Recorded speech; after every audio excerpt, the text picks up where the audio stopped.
पूर्व प्रधानमंत्री H D Deve Gowda के बेटे एच डी रेवन्ना और उनके पोते प्रज्वल रेवन्ना की सेक्स स्कैंडल केस में मुश्किलें बढ़ गई हैं, क्योंकि इस मामले की जांच के लिए गठित एसआईटी ने दोनों आरोपियों को नोटिस भेज दिया है और 24 घंटे के अंदर पूछताछ के लिए पेश होने को कहा।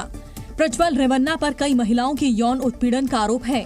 ये मामला तब सामने आया जब प्रज्वल रेवन्ना के घर काम करने वाली एक महिला ने इसकी शिकायत दर्ज कराई, जिसमें इस महिला ने प्रज्वल रेवन्ना पर यौन शोषण के आरोप लगाए। साथ ही इस महिला ने प्रज्वल के पिता एच डी रेवन्ना पर भी गंभीर आरोप लगाए। एच डी रेवन्ना पर गलत तरीके से छूने और अश्लील बातें करने का आरोप है। मामला तूल पकड़ने के बाद जांच के लिए कर्नाटक सरकार ने एसआईटी गठित कर दी। एसआईटी ने जांच के सिलसिले में दोनों आरोपियों को नोटिस भेजकर पूछताछ के लिए बुलाया। लेकिन खबर है कि एच डी रेवन्ना 4 मई को पूछताछ के लिए एसआईटी के सामने पेश होंगे, जबकि प्रज्वल रेवन्ना फिलहाल देश से बाहर हैं। कर्नाटक की हासन सीट से सांसद और इसी सीट से मौजूदा लोकसभा प्रत्याशी प्रज्वल रेवन्ना 26 अप्रैल को हुई वोटिंग के बाद विदेश चले गए थे, जिस पर सवाल भी खड़े किए गए। इस बीच प्रज्वल रेवन्ना को जेडीएस ने पार्टी से सस्पेंड भी कर दिया। कर्नाटक के हासन से सांसद प्रज्वल रेवन्ना का कथित सेक्स स्कैंडल में नाम आने के बाद से ही ये मामला गरमाया हुआ है। इस बीच सेक्स स्कैंडल में घिरे प्रज्वल रेवन्ना ने सोशल मीडिया के जरिए इस पर सफाई भी दी। उन्होंने सोशल मीडिया पर लिखा, चूंकि मैं पूछताछ में शामिल होने के लिए बेंगलुरु में नहीं हूं, इसलिए मैंने अपने वकील के माध्यम से सीआईडी बेंगलुरु को सूचित कर दिया है। जल्द ही सत्य की जीत होगी। कर्नाटक में सामने आया सेक्स स्कैंडल जेडीएस के लिए मुसीबत का सबब बन गया। वहीं इस मामले को लेकर सियासत भी गर्म है, क्योंकि कर्नाटक में जेडीएस और बीजेपी का गठबंधन है।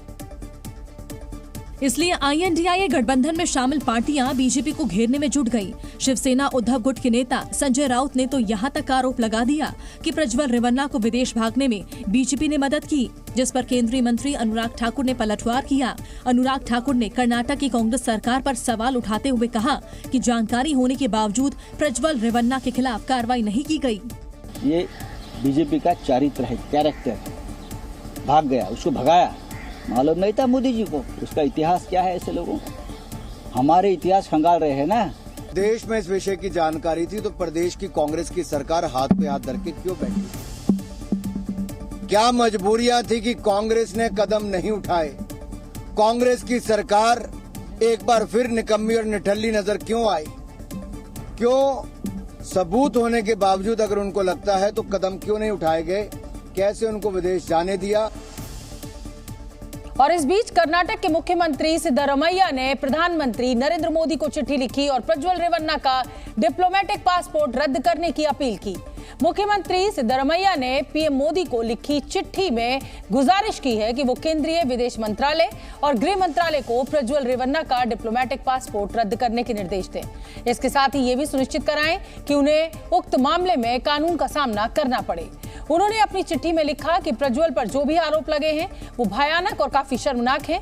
इस मामले में फिलहाल एसआईटी की जांच जारी है।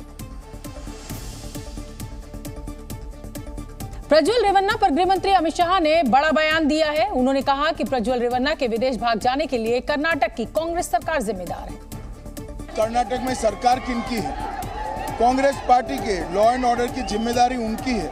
कई महीनों से उनको मालूम था, मगर जब तक वोकल लीग का वोटिंग समाप्त नहीं हुआ, इन्होंने इनको नहीं पकड़ा।